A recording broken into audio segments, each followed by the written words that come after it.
Hello दोस्तों, इस group में आप सबका स्वागत है। जैसा कि आप जानते हैं कि इस ग्रुप के अंदर बहुत से बुद्धिजीवी लोग रहते हैं।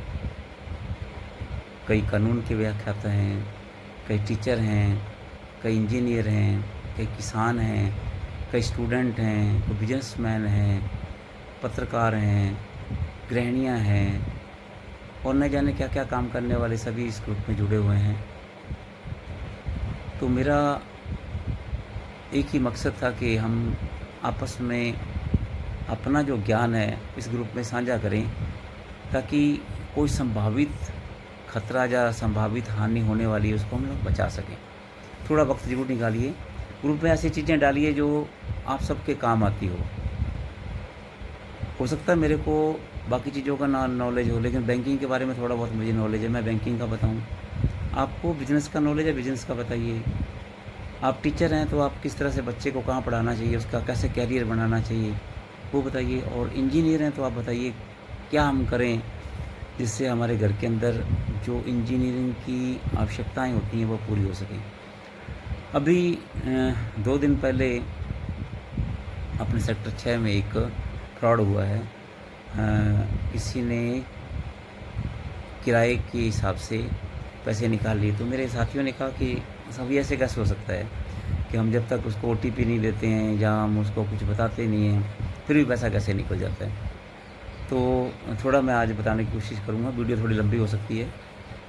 सबसे पहले तो आपने देखा होगा कभी कई बार आप जब जाते हो पेट्रोल पंप पे जाते हैं, जब आप अपना कार्ड आप देते हैं उनको। कार्ड 2 टाइप के होते हैं आपके एटीएम कार्ड। एक होता है डेबिट कार्ड, एक होता है क्रेडिट कार्ड। डेबिट कार्ड वो होता है जो आपका बचत खाते से लिंक किया होता है या आपके करंट अकाउंट से लिंक किया होता है, यानी ऑलरेडी आपका पहले पैसा भरा हुआ है, उस पैसे को निकालेंगे हम, ठीक है। उस कार्ड को जो यूज़ करते हैं उसको डेबिट कार्ड बोलते हैं, ठीक है। दूसरा कार्ड होता है क्रेडिट कार्ड। क्रेडिट का मतलब ये होता है कि आपको लोन उठाना है। इन दोनों कार्डों को आप यूज़ करते हैं तो इसमें बहुत सावधानी करनी है, आपको यूज़ करनी है। क्रेडिट कार्ड में आपने लोन उठाएंगे, डेबिट कार्ड में आपका जो जमा पैसा है वो यूज़ होएगा। आपने देखा हो जब तेल भरवाते हैं आप लोग तो कार्ड आप उस मशीन के अंदर डालते हैं, उसमें कोई आपको ओटीपी वगैरह कुछ नहीं मांगा जाता आपसे और आपका पैसा निकल जाता है। लेकिन आप उस समय भी ध्यान दीजिए उसमें वो अमाउंट कितना भर रहा है वो, ठीक है, ये ध्यान देना आपको। मान लीजिए आपने 1600 को तेल भरवाया, वो 1700 भर सकता है, 1650 भर सकता है, 1610 भर सकता है, ये आपको ध्यान रखना है। मीटर भी चेक करना है आपको कि मीटर में कितना तेल डलवाया गया है। उससे पहले आपको जीरो देखनी है। ये 2-4 चीज़ें आप जानते हैं लेकिन फिर भी देखा करें आप। अब ये जो फ्रॉड हुआ है इसके बारे में थोड़ा बताऊँ मैं आपको। आजकल क्या है कि गूगल पे आ गया, फ़ोन पे आ गया, न जाने क्या क्या, भीम पे आ गया, तो आपके जो अकाउंट हैं उससे लिंक हो जाते हैं वो, ठीक है। जैसे आप स्कैन करते हैं उसको तो स्कैन करते आपका डिटेल उसके पास चला जाता है, तो आपका बिना ओटीपी लिए ही आपका पैसा ट्रांसफ़र हो सकता है। तो जब भी आप किसी को आधार कार्ड देते हैं एड्रेस के लिए, कोशिश करिए कि आपके जो नंबर हैं वो किसी भी हालत में सामने वाले बंदे के पास नहीं जाने चाहिए। इस केस में ऐसा नहीं हुआ है, इसमें नंबर चले गए हैं आपके, ठीक है, और फ़ोन पे के भी चले गए हैं। जब सारी चीज़ें उसके पास चली जाएंगी, आप इसको ये समझ लीजिए कि आप ताला लगा हुआ है जो घर में, उसकी चाबी आप उस अनजान बंदे को दे रहे हैं और आप घर से बाहर चले जा रहे हैं, तो वो आपके ताला चाबी में लगा के पैसे निकालेगा, इसमें आप कुछ नहीं कर सकते आप, ठीक है ना। तो ध्यान रखिए। जैसे आपको मैंने 2 कार्डों के बारे में बताया, एटीएम कार्ड जो होता है उसके बैक साइड के अंदर 3 डिजिट होते हैं, वो आपने किसी को नहीं देने हैं। फिजिकल रूप से अपना कार्ड किसी को नहीं देना है।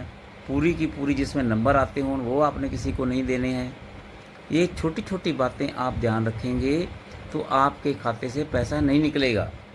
लेकिन यदि आपने ध्यान नहीं दिया, जैसे मैं आपको वीडियो बोलने जा रहा हूँ, किसी के पास टाइम ही नहीं है, 1 मिनट का टाइम नहीं है वीडियो देखने का। क्यों? क्योंकि हमें लगता है कि यार हमारे साथ तो हुआ ही नहीं है।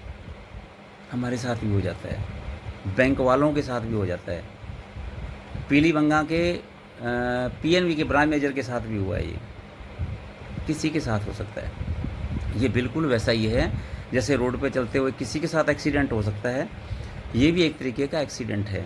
आपको बचाव करना ही पड़ेगा। आप अपनी निजी जानकारियाँ मत दीजिए किसी को, अपने कार्ड का नंबर मत दीजिए, आधार कार्ड का नंबर मत दीजिए, एटीएम का नंबर मत दीजिए, क्योंकि शातिर लोग जो हैं वो लिंक भेज के आपके खाते से पैसा निकालते हैं। आपको बचना है। हो सके तो रात को सोते वक्त अपना नेट बंद करके सोइए, नेट को चालू मत रखिए। जब आपको यूज़ करना तभी नेट चलाइए। और जो मैसेज आते हैं आपके पास बिना जाने, तुरंत आपको क्लिक मत करिए उसको। कोई भी ऐप ऐसे डाउनलोड मत करिए, पूरी जानकारी लीजिए इसकी। कुछ भी बिना पूछे मत करिए आप। आपको नहीं आता है तो पूछ लीजिए, कोई फ़र्क नहीं पड़ता।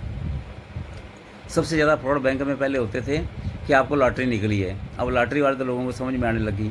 फिर अब आपके पास फ़ोन आते थे कि आपका आधार कार्ड ये हो गया है, मैं चीफ मैनेजर बोल रहा हूँ बैंक से, ये कर रहा हूँ, वो सब लोगों को समझ आने लग गया। अब ये बात भी समझनी है आपको कि आपको आधार कार्ड देते वक्त उसका नंबर नहीं देना किसी को, एटीएम का नंबर भी नहीं देना है, पीछे का अंक भी नहीं देना है, ओटीपी तो बिल्कुल नहीं देना है, क्योंकि जब आपका पैसा निकल जाता है तो वापस लेना बहुत मुश्किल हो जाता है ना। तो हमेशा कहा जाता है कि precaution is better than cure, यानी आप सावधानियां रखेंगे वो इलाज से हमेशा अच्छी होती हैं। तो मैंने जो मेरे दिमाग में जो था वो मैंने बताने की आपको कोशिश की है। तो किसी पूरे ग्रुप में से एक भाई को भी फ़ायदा होता है तो ये मान के चलिए ये वीडियो बनाने का मकसद पूरा होता है। तो अभी मैंने पाठ किया था, पाठ करने के बाद मेरे दिमाग में आया कि आप लोगों से कुछ साझा किया जाए। फिर भी हो सकता है पूरी बातें ना बताई गई हों। ग्रुप में मेरा नंबर है, आप व्यक्तिगत मेरे से फ़ोन कर सकते हैं, पूछ सकते हैं। धन्यवाद, खुश रहिए। जय हिंद, जय भारत।